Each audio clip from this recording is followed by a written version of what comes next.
సమకాలీన రాజకీయ అంశాలు లేటెస్ట్ పొలిటికల్ అప్డేట్స్ అందించడానికి మనతో పాటుగా సీనియర్ సంపాదకులు తెరపల్లి రవి గారు సిద్ధంగా ఉన్నారు. రవి గారు నమస్తే సార్. నమస్తే వర్మ. సార్, వెన్నుపోటు దినం కౌంటర్ అటాక్ ఎవరికి వాళ్ళు ప్రోగ్రామ్స్ చేస్తున్నారు. ఒక పక్క ఏడాది పాలన ఈ రకమైన వెన్నుపోట్లు చేశారు, హామీలు ఇచ్చారు, అడ్డగోలుగా గెలిచారు, ఇలాంటి వ్యాఖ్యలు. మీరు వినాశనం చేశారు, విధ్వంసం చేశారు, ఇప్పుడే పాలన గాడిన పడుతున్నదని వీళ్ళు మాట్లాడే పరిస్థితి.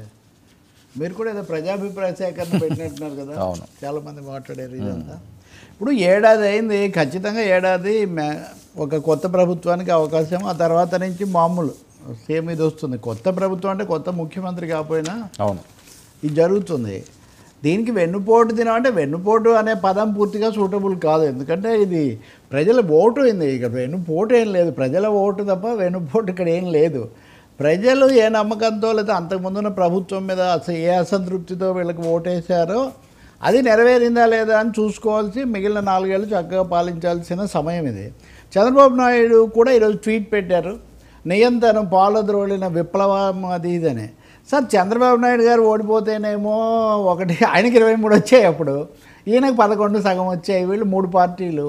కాబట్టి అది విప్లవం కాదు, ఇది విప్లవం కాదండి. ఈ 2 పార్టీలు కూడా తెలుసుకోవాల్సింది ఏంటంటే ప్రజలు ఒక తీర్పు ఇస్తున్నారు, మీ విధానాలు బాగాలేకపోతే వాళ్ళని పక్కన పెట్టి మళ్ళీ తీసుకొస్తున్నారు. కాబట్టి దాని నుంచి జగన్ ఎందుకు దోసిపుచ్చారు అన్నది కనుక సవ్యంగా అర్థం చేసుకుంటే మళ్ళీ అలాంటి సమస్యలు రాకుండా చూసుకునే అవకాశం ఉంటుంది. అలాగే జగన్ కూడా వెన్నుపోటు అని ప్రజల ఓటు అనేదాన్ని దాన్ని చూడకుండా అంతా మేము అద్భుతంగా ఉన్నాము అంటే ఒక థీరీ ఉంది కదా, ఏదో ఇది నిజమైన అది నిజమైన గెలుపు కాదు, ఇది నిజమైన గెలుపు కాదు అంటే ప్రజలు ఏం చేస్తున్నట్టు, ప్రజలు అనేవాళ్ళు అసలు లేరా? ఆంధ్రప్రదేశ్లో కోట్లాది మంది ఓటర్లు, వాళ్ళకి రాజకీయ అభిప్రాయాలు చైతన్యం ఏం లేదా? కాబట్టి వెన్నుపోటు అనే పదం కాకపోయినా వాగ్దానాల అమలుని మటుకు సమీక్ష చేసుకోవాల్సిన అవసరం ఉంది. ఖచ్చితంగా అనేక వాగ్దానాలు అమలు కాలేదు. ఇప్పుడు ఎందుకంటే మంత్రులు చాలామంది ట్వీట్స్ పెట్టారు, ఈరోజు వరుసగా అన్ని చోట్ల వాళ్ళు మీడియా సమావేశాలు జరుపుతున్నారు. వాగ్దానాలు ఒక్కొక్కటి అమలు చేసుకుంటూ వస్తున్నాం అన్నారు. మరి ఒక్కొక్కటి అమలు చేసుకుంటూ వస్తే సూపర్ 6లో 6 ఉంటే కనీసం 5 ఏళ్ళే ఉండదు. ఒకదానికి అసలు సమయమే చాలదు. బస్సు లేకపోతే అమ్మ దీవెన, రైతులకు అన్నదాత సుఖీభవ ఇలాంటి వాటిని ఇంకా పూర్తిగా తీసుకురావాల్సిన అవసరం ఉంది. చేసినవి కూడా పాక్షికమని. ఇంకోటి చెయ్యని వాగ్దానాలు వస్తున్నాయి. ఇప్పుడు ఉదాహరణకు వాలంటీర్ల తొలగింపు అనేది అది వాగ్దానం కాదే, అది ఏం జరిగింది ఇప్పటికి కూడా స్పష్టత లేదు. కాబట్టి అనేక అంశాలు వెన్నుపోటు అనేది రాజకీయ ప్రచార నినాదంగా వాళ్ళు పెట్టుకొని అన్ని చోట్ల ఈరోజు సభలు, వాళ్ళు కూడా ప్రతి చోట సభలు చేస్తున్నారు. కాబట్టి ప్రజల ఓటును వెన్నుపోటు అని మనము అనలేం, కానీ విశ్వాసాన్ని నిలబెట్టుకోవడంలో మటుకు ఇంకా కృషి పెంచాల్సిన అవసరం మటుకు ఉంది. విప్లవం వచ్చేసిందంటే మళ్ళీ విప్లవం వస్తుంది. విప్లవం ఒకసారే కాదు, ఓటు విప్లవం అంటుంటారు కదా దీన్ని.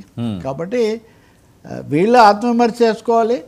వాళ్ళు కూడా తమ హయాంలో జరిగిన వాటిని కొంచెం చక్కదిద్దుకొని మళ్ళీ ప్రజల ఆదరణ ఎలా పొందాలన్నది ఆలోచించాలి.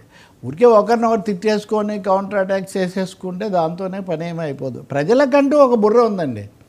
వైసీపీ బుర్ర, టీడీపీ బుర్ర లేదా కాకుండా ప్రజలకంటూ జీవిత అనుభవాన్ని బట్టి ప్రజలు వ్యవహరిస్తారు. అనేక అంశాల్లో అసంతృప్తి ఏర్పడిన మాట నిజం. నేను మీ చర్చలో అనేక మంది మాట్లాడింది కూడా నేను చూస్తున్నాను. సహజంగా అభిప్రాయాలు చెప్పేవాళ్ళు కొంత అసంతృప్తి, ప్రతిపక్ష కోణం అనే వాళ్ళకు ఉంటుంది, ఆగ్రహం అవన్నీ ఉంటాయి. వాటిని అసలు మేము పట్టించుకోము, మేము అద్భుతంగా పాలిస్తున్నాం. రెండోది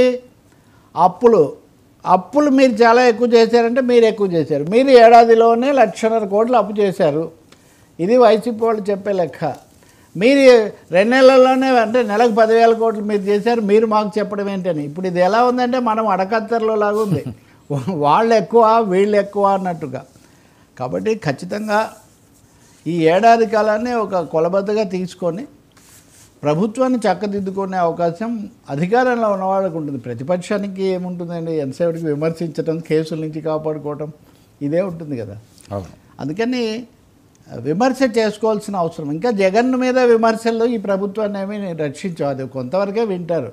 మీ పర్ఫార్మెన్స్ ఆధారంగా ఇప్పుడు ప్రోగ్రెస్ కార్డు మీ మార్కులను బట్టి వేస్తారు అంతే కదా. ఆ ప్రోగ్రెస్ కార్డ్ ప్రజలు ఇప్పుడు మొదటి సంవత్సరానికి టిక్కు పెడుతున్నారు. కొన్ని గ్రేస్ మార్కులు ఎక్కువ ఉంటాయి మొదటి సంవత్సరం, తర్వాత సంవత్సరం ఏముండవు. అది